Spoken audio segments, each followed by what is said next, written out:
Hello everyone. In this video, I will show you how to fix the D3D compiler 47 DLL missing error in your Steam game. First, open the Steam application on your computer. Go to your library and find the game that is showing the error. Right-click on the game title and select Properties. In the new window, click on Local Files. Then click on Verify Integrity of Game Files. Steam will now check all the game files and replace any missing or broken files automatically. Wait for the process to finish. Then try launching the game again. If the error is still there, the next step is to install the DirectX End-User Runtime. Go to the official DirectX End-User Runtime web installer page from Microsoft and download the installer. Run the file and follow the on-screen steps.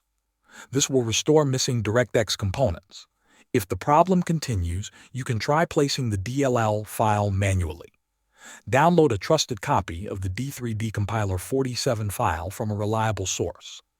Then open the folder where your game is installed and paste it into the folder.